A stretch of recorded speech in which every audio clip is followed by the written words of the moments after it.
Jadi kemenangan, tolong jangan dilihat oleh Bapak Ibu sebagai usaha kita.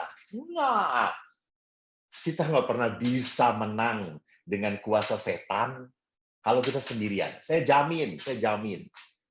Di saat Anda hidup sombong secara rohani gitu ya, kan seringkali ada orang yang, wah saya sudah berpuasa, saya seringkali Senin Kemis berpuasa, hari kelahiran saya berpuasa, saya hanya putih saja. Maaf, tujuan puasa Anda apa? Apakah ini ingin menunjukkan bahwa saya bisa melawan tubuh saya? Di situ letaknya. Jangan-jangan setan memakai kesombongan Anda supaya apa? Akhirnya Anda tidak bisa ditaklukkan oleh Tuhan. Anda hanya bisa membesarkan diri sendiri, bukannya membesarkan Allah. Jadi hidup kita bukan memuliakan diri sendiri, hidup kita adalah memuliakan Allah.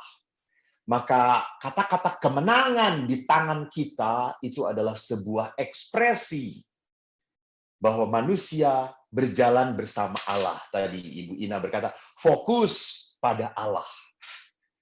Dan juga bukan fokus pada diri sendiri. Hanya kalau kita renungkan kembali, apakah kita merasakan sebagai anak-anak yang diselamatkan? Dan pertanyaan mendasarnya adalah bukan masalahnya saya sebagai orang-orang yang mampu meraih kemenangan, bukan. Tapi pertama-tama adalah apakah saya adalah merupakan anak-anak yang sudah diselamatkan Tuhan atau bukan? Apakah saya sudah merasakan bahwa hidup saya diberkati Allah atau tidak? Pertama, ada orang-orang yang hidup dalam ketidaklayakan, ketidakpantasan. Ada orang-orang yang lahir sebagai anak-anak yang tidak jelas orang tuanya. Anak-anak yang tidak dikehendaki. Anak-anak pungut. Mereka kecewa bahwa selama ini mereka dibesarkan bukan oleh orang tua asli mereka. Bahwa mereka diambil oleh orang tua angkatnya. Dan pada saat mereka tahu, mereka berontak, mereka marah, mereka lupakan cinta dari orang tua angkatnya. Dia hanya terfokus pada kekecewaan bahwa saya dari dulu ditolak oleh orang tua asli saya. Saya dibuang. Maka ini semua bisa menjadi dasar dari orang yang tidak bisa hidup di dalam kemenangan. Karena dasarnya tidak kuat. Dasarnya dia adalah orang yang terbuang. Orang yang lahir dari keluarga berantakan. Jadi kalau demikian adanya, maka orang tersebut di dalam dirinya tidak pernah mengalami cinta Allah di dalam diri dia. Dia mungkin akan mempertanyakan, kalau Tuhan mencintai saya, kalau Tuhan mengasihi saya, kalau Tuhan peduli pada saya, kenapa saya tidak lahir dari keluarga yang baik? Kenapa saya tidak lahir dari orang tua yang sangat menyayangi dan peduli dan merawat saya dan menerima saya? Jadi orang semacam ini masih memelihara dalam hatinya, dalam batinnya rasa berontak kepada Tuhan. Yang kedua adalah tipe orang yang mengalami kenaasan terus-menerus dalam hidupnya. Dia selalu naas, seolah-olah hidup itu tidak pernah ramah pada dia. Waktu kecil dia adalah sosok yang minder di sekolahan, nggak pinter, nggak punya penampilan baik, bukan dari keluarga yang berkecukupan, pas-pasan saja. Bahkan setelah mau lulus pun begitu susahnya dari sekolah. Setelah lulus pun nggak pernah dapat pekerjaan. Orang-orang lain yang tidak sehebat dia kok dapat pekerjaan. Cari pasangan pun nggak dapat, selalu dihianati, disakiti oleh pasangannya, bahkan ciahopeng gitu ya. Sahabatnya sendiri makan pacarnya dia. Bahkan mungkin merasakan bahwa saya tidak pernah punya sahabat yang betul-betul bisa saya percayai. Seringkali merasa bahwa saya itu selalu dimanfaatkan oleh sahabat saya. Atau orang juga selalu berpikir kalau kawin pun kok saya menikah dengan orang yang tidak pas dengan diri saya. Sebetulnya saya kurang menyayangi dia. Padahal usaha saya sudah terus-menerus. Tapi kenapa kok saya selalu menghadapi kegagalan. Ini orang yang selalu berpikir saya itu naas hidupnya. Saya itu adalah orang yang terkutuk. Mungkin kenapa? Mungkin dari akar keluarga saya adalah akar keluarga dari keluarga yang pahit, penuh kepahitan. Jadi kalau orang berpikir bahwa saya dari akar keluarga penuh kepahitan, maka saya adalah orang yang penuh kepahitan juga dan akan meminum setiap pengalaman kepahitan. Apa yang terjadi dalam dasar iman kita, kita merasa tidak pernah dicintai oleh Tuhan. Kita tidak pernah merasa menjadi orang yang sudah diselamatkan oleh Allah. Atau ketiga, adalah orang yang merasa jijik dengan dirinya sendiri. Merasa diri kotor. Kenapa? Karena sudah melakukan hal yang sangat tidak pantas sekali. Saya 25 tahun bekerja di rumah retret Pratista. Cukup banyak menghadapi konsultasi perempuan yang menangis, SMA, karena sudah tidak perawan lagi. Dia sudah melakukan hubungan seksual dengan pacarnya. Dan lebih menyakitkan bahwa setelah melakukan, pacarnya pergi begitu saja. Tanpa merasa bersalah, tanpa merasa ada rasa tanggung jawab atau apapun. Atau ada beberapa ibu yang merasa bahwa dirinya tidak pantas di hadapan Allah karena sudah melakukan dosa besar, aborsi. Atau ada orang-orang yang merasa bahwa saya sudah tidak layak pastor karena saya tidak tahan dengan suami saya. Suami saya begitu keras, akhirnya kami berpisah. Padahal gereja kan tidak pernah merestui perpisahan itu. Dan saya tidak bisa. Maka dia sudah ditinggalkan oleh suaminya, makin tertimpa lagi oleh rasa bersalah. Yaitu apa?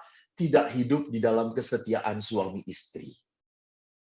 Jadi perasaan jijik terhadap diri sendiri pun ini adalah dasar dari kita untuk menjadi orang yang tidak pernah mengalami kasih Allah dalam hidup kita. Jadi doa seperti apapun, khotbah seperti apapun akan selalu ditolak oleh orang-orang seperti ini. Maka kalau orang-orang seperti ini ya tidak akan pernah mengalami kemenangan. Dia tidak pernah bisa mengalahkan kelemahan dia. Jadi sekarang mari kita lihat apakah 3 masalah yang saya kedepankan itu mengkandaskan orang atau tidak. Membuat karam, tenggelam. Apakah orang-orang semacam ini tidak bisa ditolong lagi? Pertanyaannya, apakah Allah masih peduli? Rasanya bukan pertanyaannya apakah Allah masih peduli. Pertanyaannya adalah, apakah Anda peduli dengan hidup Anda? Apakah Anda mau ditolong oleh Tuhan? Itu kan permasalahannya. Jadi bukan apakah Tuhan menolong saya? Bukan.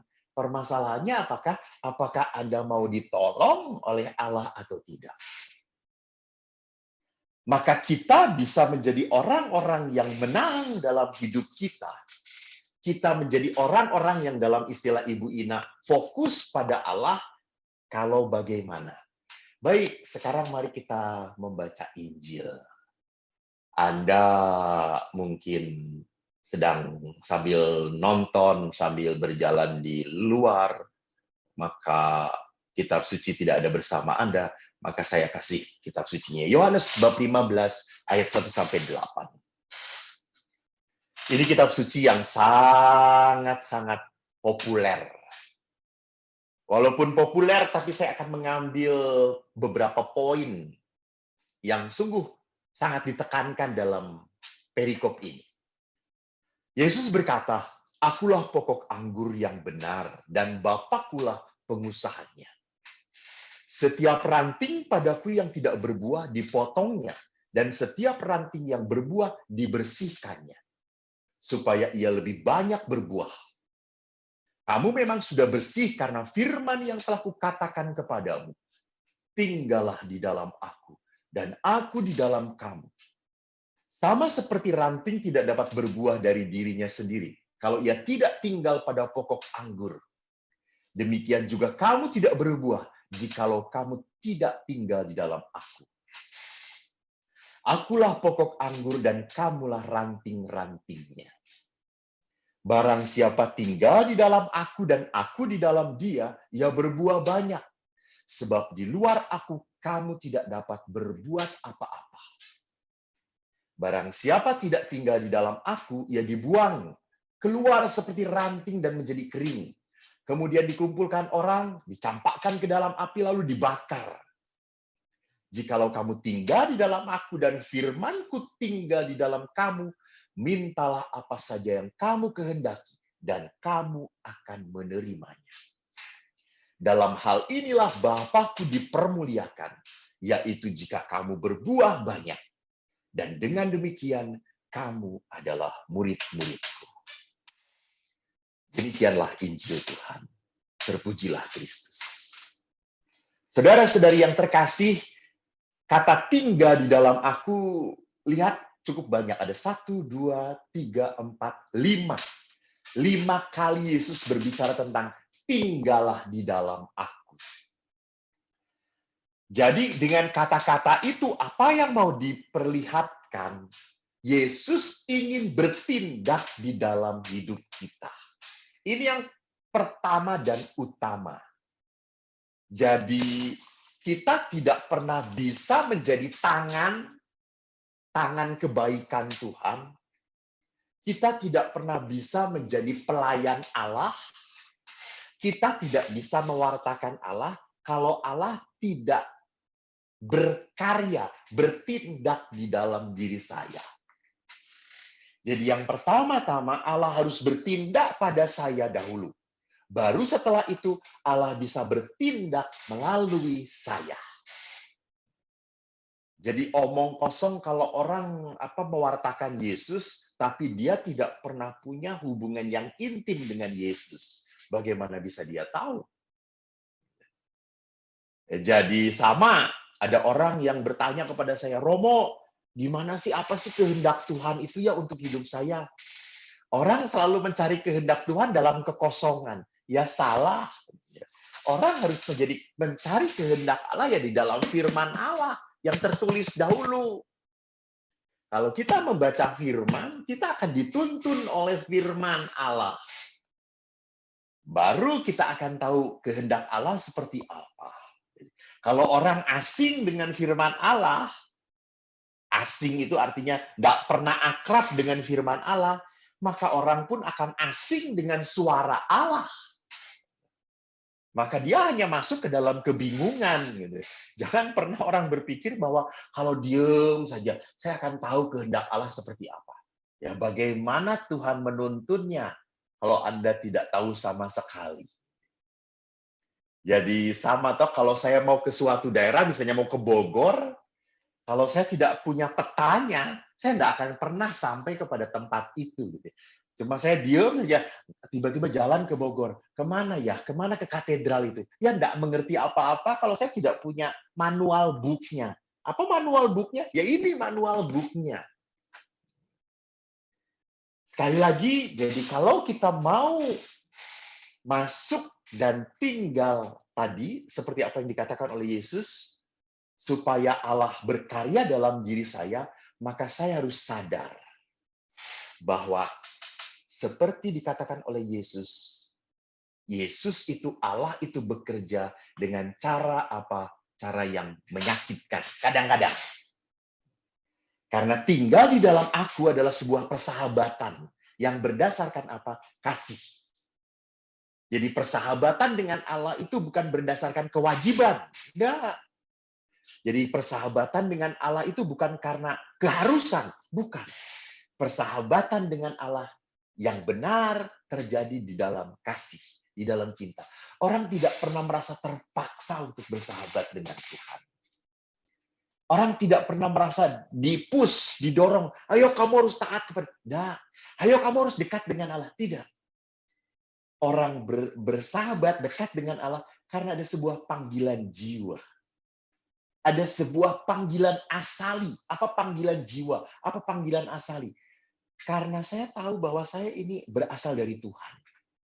Bahwa esensi manusia itu diciptakan dari Allah, maka pasti dalam batinnya ada sebuah kerinduan untuk kembali kepada Allah. Untuk dekat dengan Allah. Nah itu kasih. Itu aliran kasih. Itu aliran cinta. Maka aliran cinta ini hanya bisa deras mengalir supaya kita bisa deras mengalir tinggal di dalam Allah. Maka dikatakan oleh Yesus, yang tidak berbuah harus dipotong. Dan yang berbuah dibersihkan. Menarik, apa yang harus dipotong dalam hidup kita? Supaya saya tinggal di dalam Allah itu karena kasih, bukan karena terpaksa. Saya tinggal di dalam Tuhan itu bukan karena tuntutan agama Katolik, bukan. Saya masuk itu, saya masuk persekutuan itu bukan karena saya merasa sekarang saya sedang down, usaha saya sedang kacau, bisnis saya sedang repot. Saya masuk persekutuan aja, supaya diberkatin. Rasanya jangan seperti itu. Jadi saya masuk persekutuan bukan supaya diberkatin. Enggak. Anda tidak masuk persekutuan pun Anda diberkati. Tapi hati Anda tertutup. Gitu ya. Bahwa berkat Allah tidak nyampe. Bukan karena tidak ada. Tetapi banyak halangan yang menghalangi hati Anda untuk menerima berkat Allah. Maka tadi, supaya kita tidak terhalang, harus dipotong, kata Yesus. Jadi cabang-cabang ranting yang tidak berguna dipotong. Apa yang harus dipotong? Pertama, kelemahan manusiawi kita. Kan kita itu punya karakter toh dalam hidup kita. Ada karakter orang yang emosional, karakter orangnya egois, karakter orangnya nggak sensitif, gitu ya. Karakter orang cuek. Ada karakter orang yang cuek itu kan ngomong bisa seenaknya, dia tidak pernah merasa sakit hati. Orang-orang lain kalau mendengar selalu sakit hati. Gitu ya. Dan dia kalau dikatakan, kamu tuh ngomongnya tajam banget, aku ngomong biasa aja tuh. Gue mah nggak bermaksud nyindir, kok dia tersinggung, berarti dia yang terlalu sensitif. Halo, kalau terlalu banyak orang yang tersinggungnya, bukan dia terlalu sensitif, kata-kata Anda yang terlalu tajam. Kata-kata Anda yang karakternya menyakiti. Jadi kelemahan kita yang harus kita patahkan adalah apa? Karakter yang merusak relasi. Yang merusak relasi. Relasi dengan diri sendiri tentunya juga, jangan pernah lupa, relasi dengan Allah dan relasi dengan sesama. Itu yang harus kita potong. Karakter yang tidak membuat kita semakin intim dengan Allah dan sesama kita. Dan dengan diri kita sendiri. Jadi karakter-karakter itu harus kita kurangi. Contoh, tidak sabaran. Gitu ya. Selalu, ayo cepet. Itu harus membuat orang akhirnya tidak mau menunggu. Ini karakter tidak sabaran. Karakter perfeksionis. Ingin semua lancar, ingin semua baik adanya. Gitu ya. Apakah Zoom kita gagal karena saya tadi putus sambungannya?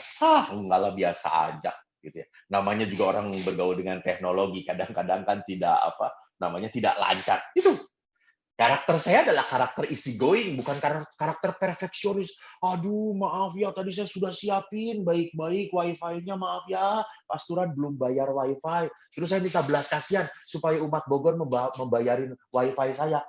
Nggak perlu. Jadi jangan sampai karakter kita itu sekali lagi merusak relasi kita pada orang lain. Maka pada saat saya tahu bahwa ada karakter dalam hidup saya yang membuat orang lain sakit, yang membuat orang lain kecewa, yang membuat orang lain menjauh, harus dipatahkan dalam hidup saya.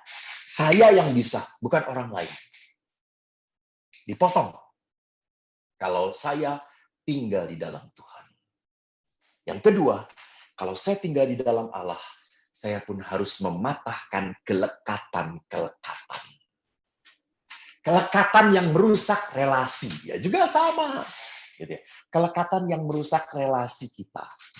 Saya kemarin 3 hari yang lalu dapat WA, gambar WA bagus banget. Ada seorang suami sedang tidur di ranjang, dia mendekap sepedanya, dan istri tidur di bawah gitu ya. Itu kan kurang ajar sekali gitu ya.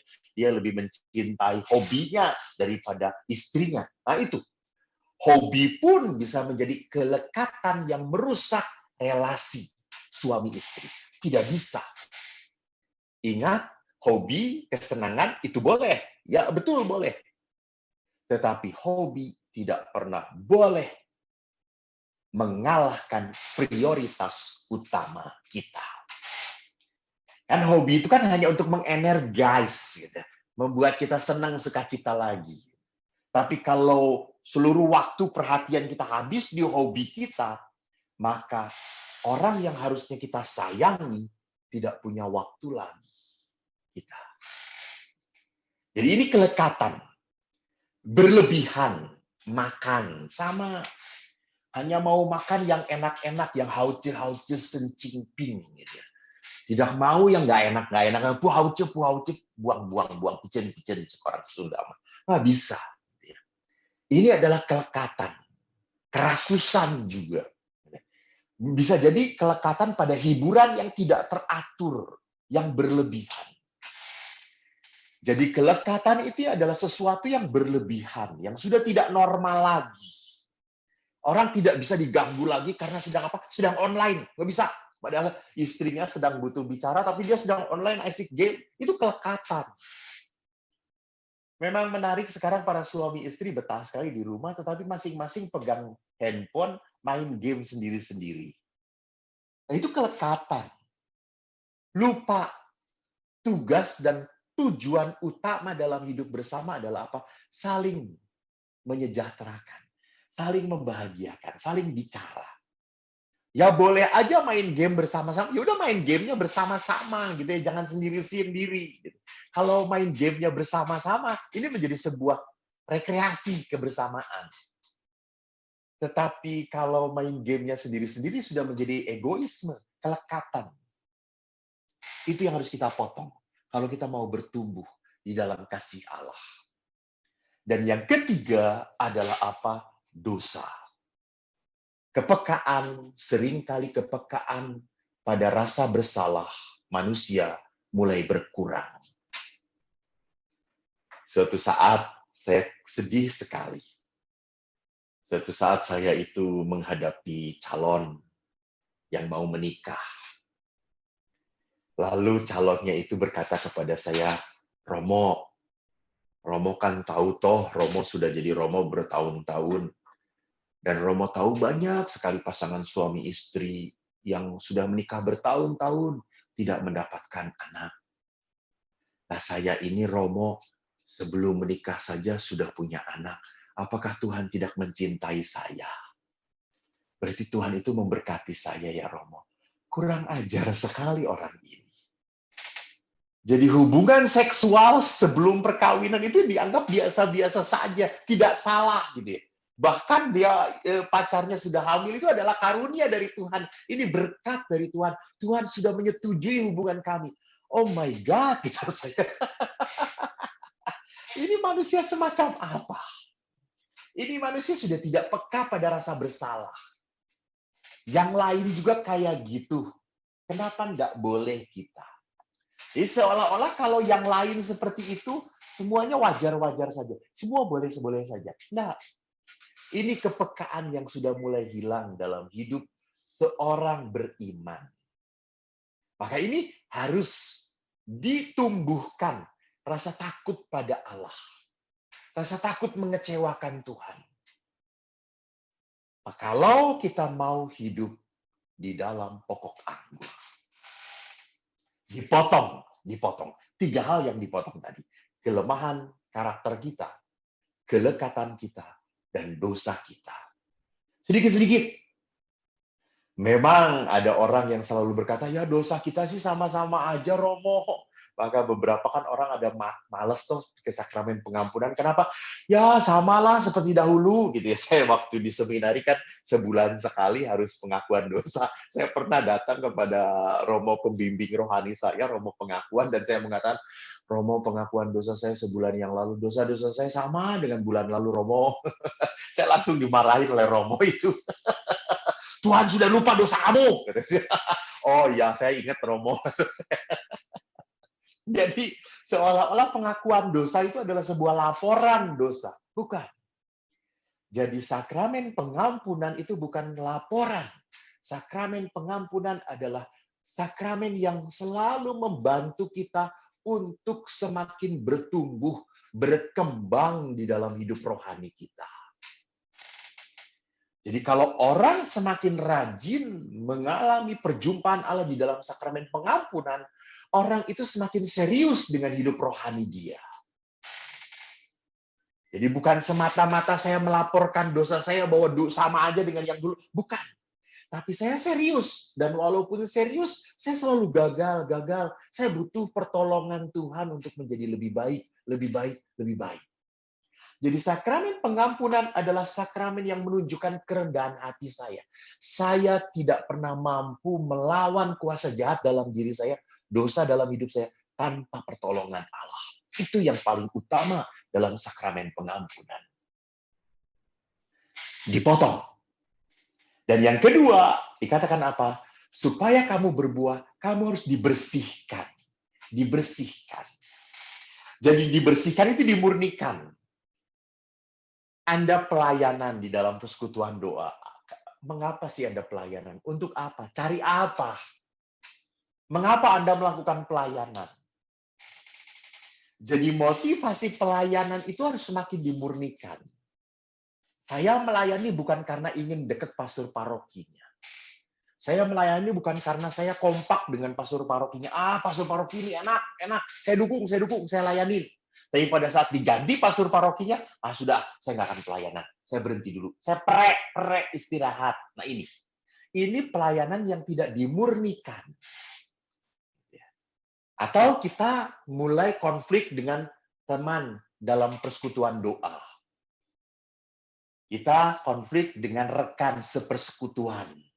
Langsung sakit hati, langsung kecewa, langsung mengatakan, gua mau buat persekutuan doa yang lain aja. Mau persekutuan doa sempalan gitu ya. Berbeda kalau ini Maria Fatima, saya tidak akan Maria Fatima. Saya Maria dari Lourdes gitu ya. Ya, silakan, tetapi ini menunjukkan apa? Ini menunjukkan orang yang tidak murni dalam pelayanan. Jadi kalau orang murni dalam pelayanan, orang tidak pakai perasaan tersinggungan lagi, tidak ada itu di dalam pelayanan. Seorang pelayan harus selalu siap tersinggung. Harus siap. Kalau Anda tidak pernah siap tersinggung, kalau Anda tidak pernah siap kecewa, Anda harus memurnikan pelayanan Anda lagi. Anda cari apa dalam pelayanan? Ini dimurnikan. Sama dengan doa juga. Mengapa kita berdoa? Maka kita tersungkur berdoa, apalagi masa pandemi ini banyak sekali akhirnya orang berdoa gitu secara pribadi. Kenapa? Karena ingin cepat-cepat dibebaskan dari pandemi, karena ingin cepat-cepat dapat pekerjaan. Justru kita harus mengerti, Ibu Teresa pernah berkata tentang doa. Prayer is not asking. Prayer is putting oneself in the hands of God and His disposition and listening to His voice in the depth of our heart. Doa itu bukan meminta. Doa itu adalah meletakkan diri kita di tangan Tuhan. Meletakkan hidup kita di tangan Tuhan. Mendengarkan suara Allah di dalam kedalaman batin kita. Jadi Ibu Teresa berkata bahwa doa itu bukan meminta. Doa itu meletakkan hidup kita di tangan Tuhan. Dan membuka telinga kita untuk mendengarkan suara Allah. yang ada di dalam kedalaman hati kita. Jadi lihat bahwa saya pun di dalam hidup doa harus dimurnikan kembali, dibersihkan. Jadi tidak penting Anda melihat begitu banyaknya Anda live streaming setelah jam 8 selesai nanti live streaming ngikutin doa, ibadat. Nanti jam 9 ikutan misa ini, jam 10 ikatan ini. Setiap saat live streaming terus. Pertanyaannya, apa buah yang dihasilkan? Apakah itu semua membersihkan kelemahan dalam hidup kita atau tidak? Apakah itu semua membantu relasi saya menjadi semakin baik dengan Tuhan, dengan diri sendiri, dengan Allah? Atau tidak?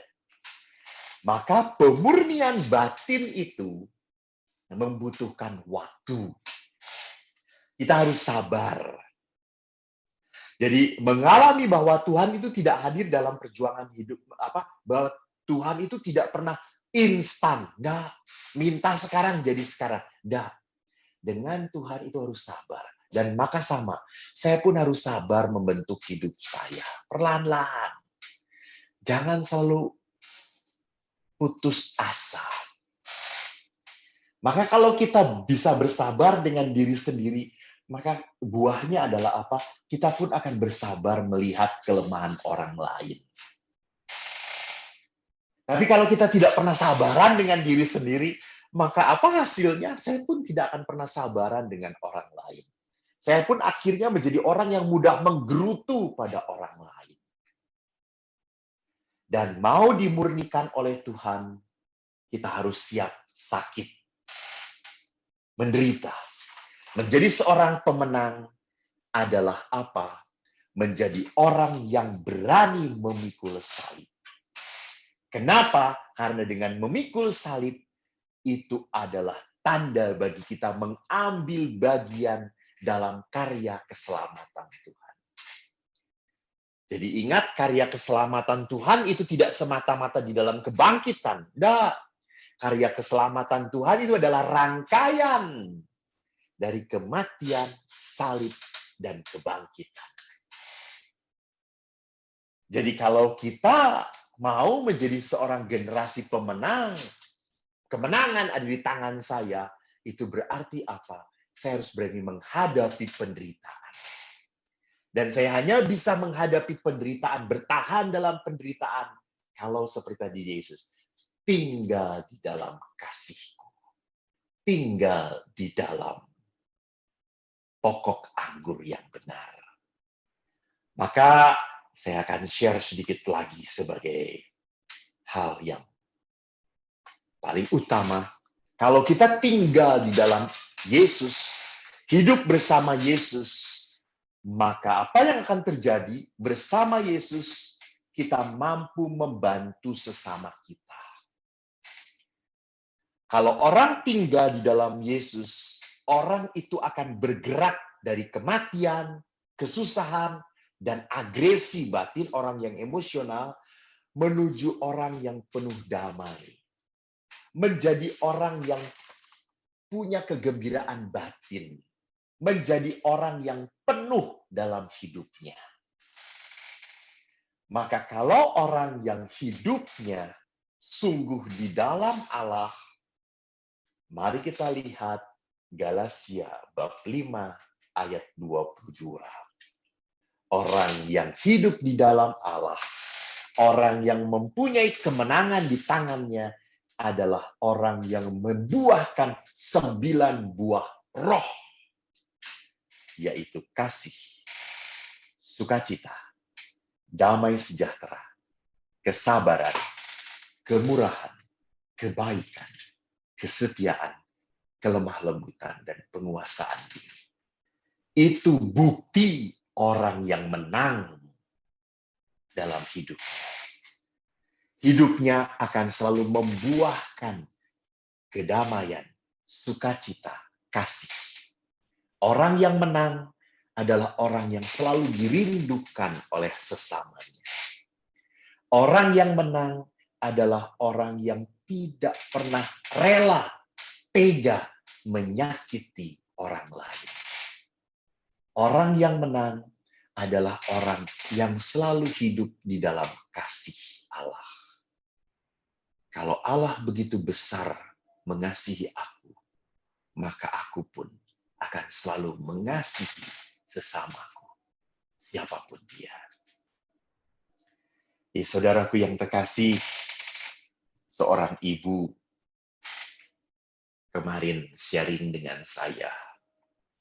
Romo, di masa pandemi ini anak-anak saya sedang jauh dari saya. Kebetulan anak-anaknya sekolah di luar negeri. Salah satunya di Singapura. Dia baru lulus dan dia harus mencari magang di perusahaan. Dia sudah melamar kemana-mana pun dan anaknya ini tidak dapat. Semua tidak ada yang bereaksi perusahaan manapun. Lalu mamanya hanya ngomong, "Nak, berdoa yuk dengan mama," gitu ya. Kita novena. Sudah novena 9 kali, masih tidak ada tanggapan dari perusahaan. Mamanya berkata, "Yuk kita novena lagi, ayo kita berdoa, novena, koronka, kita doa terus, rajin nak, yang rajin kita berdoa." Percayalah nak, mamanya itu ngomong begitu terus. Dan anaknya itu syukur pada Allah, taat kepada mamanya. Dia berdoa lagi, berdoa lagi. Novena kedua apa yang terjadi? Sekolahnya rupanya berkata, ya karena situasi sedang corona seperti ini, COVID, kesulitan, maka silakan yang tidak punya perusahaan, tidak apa-apa. Kalian kita liburkan dahulu 1 semester. Jadi tidak perlu ada tanggung jawab untuk membayar 1 semester ke sekolah. Sudah sekenan sekali anak ini. Mak, doa kita didengarkan Tuhan, Mak. Ya syukur pada Allah. Ayo nak, kita berdoa lagi kepada Tuhan, berdoa lagi. Dan tak lama kemudian, satu perusahaan yang begitu diimpikan oleh anak ini memberi jawaban, kamu boleh magang di tempat kami. Jadi saudaraku yang terkasih, sekali lagi saya ingin menutup permenungan saya dengan kata-kata yang Ibu Ina katakan. Mari kita berfokus pada Allah, bukan pada masalah. Kalau orang yang berfokus pada Allah adalah seperti yang dikatakan oleh Yesus, tinggallah di dalam aku, dan aku akan tinggal di dalam kamu.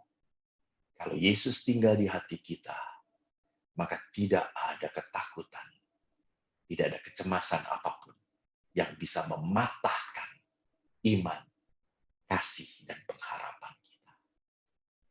Saudara-saudaraku, Tuhan memberkati Anda semua. Terima kasih.